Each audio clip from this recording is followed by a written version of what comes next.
സുളാട്ട് സംഗീത academy chairman പദവി സ്വീകരിച്ചുകൊണ്ട് സംഗീത academy സന്ദേശം നൽകുവാനായി പ്രശസ്ത സംഗീതജ്ഞൻ ശ്രീ ഔസേപ്പ് ബച്ചൻ സാറിനെ സ്നേഹാദരപൂർവ്വം ക്ഷണിച്ചുകൊള്ളുന്നു.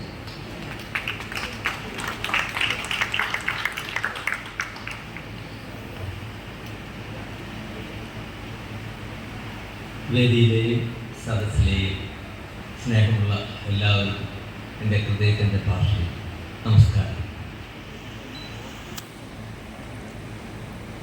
ഇത്രയ്ക്കും മഹത്തരമായ കാര്യങ്ങൾ ചെയ്യുന്ന ഒരു സംഘടനയുടെ കീഴിലുള്ള ഒരു ചെറിയ വിഭാഗം, ഒരു ചെറിയ വിഭാഗമാണ് ഇതിൻ്റെ മ്യൂസിക് സൈഡ്. അതിൻ്റെ ചെയർമാനായി വഹിക്കാൻ സാധിച്ചത് എനിക്ക് അഭിമാനമുണ്ട്, സന്തോഷമുണ്ട്. ഒരുപാട് കാര്യങ്ങളൊന്നും ഞാൻ ഇതിനു വേണ്ടി ഇതുവരെയ്ക്കും ഒന്നും ചെയ്തിട്ടില്ല. സമയമുണ്ടാക്കി ഈ മീറ്റിങ്ങിന് വന്നു. ഇതിനു മുമ്പ് തിരുവനന്തപുരത്ത് മീറ്റിംഗ് ഉണ്ടായിരുന്നു, അതിനും ചെന്നു. കാര്യമായിട്ടൊന്നും പ്രവർത്തിക്കാൻ സാധിച്ചിട്ടില്ല. പ്രവർത്തിക്കണമെന്ന് ആഗ്രഹമുണ്ട്, അത് ചെയ്തിരിക്കും. ഞാൻ കൂടുതലൊന്നും സംസാരിക്കുന്നില്ല. ഞങ്ങളൊരു ചെറിയ ടെൻഷനിലാണ് ഞാനും റഫീഖും. ഞങ്ങൾ വന്നത് 4 മണിക്ക്, ഞങ്ങൾക്ക് പോകേണ്ടത് 4:30-ക്കായിരുന്നു. കാരണം ട്രെയിൻ 6 മണിക്കാണ്. അപ്പോൾ ഇനി ഒരു അരമണിക്കൂർ നമ്മളിങ്ങനെ പിടിച്ചു നിർത്തിയിരിക്കുകയാണ് മീറ്റിങ്ങിൽ വന്നത്. അപ്പോൾ 2 വാക്ക് ഞാൻ പറയാം. ഒരു കാര്യം മാത്രം ഞാൻ പറഞ്ഞു. സംഗീതമായാലും ശരി, ഏത് കലയായാലും ശരി, ഏത് സേവനമായാലും ശരി, നമ്മൾ സഹായിക്കുക എന്ന് പറയുന്നത് ഇതെന്ത് ആണെങ്കിലും do it from our heart, നമ്മുടെ ഹൃദയം കൊണ്ട് ചെയ്യുക. ഇതാണ്. ബാക്കി ഒരു നിർബന്ധത്തിന് വഴങ്ങി ചെയ്യുകയോ മറ്റൊരാൾ പറഞ്ഞു അതുകൊണ്ട് നമ്മളത് ചെയ്യണം, അവർ ചെയ്യുന്നുണ്ട് അതുകൊണ്ട് നമ്മൾ ചെയ്യും, അങ്ങനെ ഒരു കാര്യവും നമ്മൾ ചെയ്യരുത്. നമ്മൾ ചെയ്യുന്നത് നമ്മുടെ ഹൃദയത്തിൽ നമ്മൾ ഇഷ്ടപ്പെട്ട്, അതായത് ഹൃദയം കൊണ്ട്, ഹൃദയത്തിൽ നിന്നുകൊണ്ട് നമ്മൾ ചെയ്യുക. ഇതാണ്. അപ്പോൾ അങ്ങനെ ചെയ്യുമ്പോൾ ഇതെന്താണെന്ന് പെട്ടെന്ന് നിങ്ങൾക്ക് മനസ്സിലാവാൻ വേണ്ടി ഒരു ഉദാഹരണം, ഒരു വലിയ ഉദാഹരണം, ഞാൻ കണ്ട ഏറ്റവും വലിയ ഉദാഹരണം ഇന്ന് എൻ്റെ മുമ്പിലൂടെ ഇരിക്കുന്നുണ്ട്.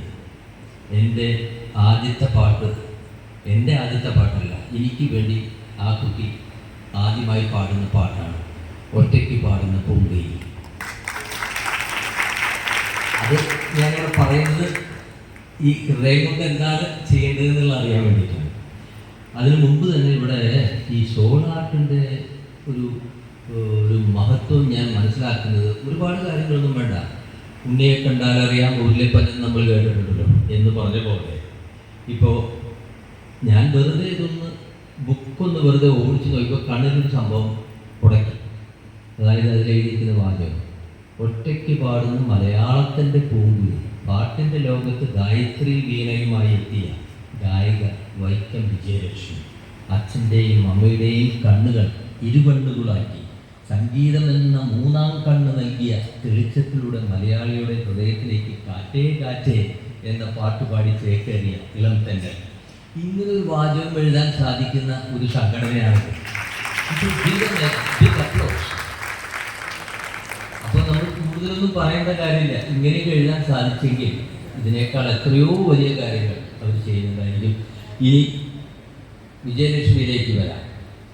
വിജയലക്ഷ്മിയെ ഞാൻ ആദ്യമായി കാണുന്നത് ഈ പാട്ട് പാടാൻ സ്റ്റുഡിയോയിൽ വന്ന സമയത്താണ്. അതിനു മുമ്പ് കണ്ടിട്ടേയില്ല. പാട്ട് ഫോണിലൂടെ ഞാൻ പഠിപ്പിച്ചു. അതിൻ്റെ ഒരു സ്ട്രക്ചർ, അതിൻ്റെ രാഗം, അതിൻ്റെ വരികൾ, ഇത് ഈ കുട്ടി കേട്ടുകൊണ്ട് തിരിച്ചു പാടും. അങ്ങനെ കുറച്ച് കറക്ഷൻ ചെയ്ത് പാട്ട് പഠിച്ചു. ഇതൊക്കെ കഴിഞ്ഞ് സ്റ്റുഡിയോയിൽ വരുന്നു.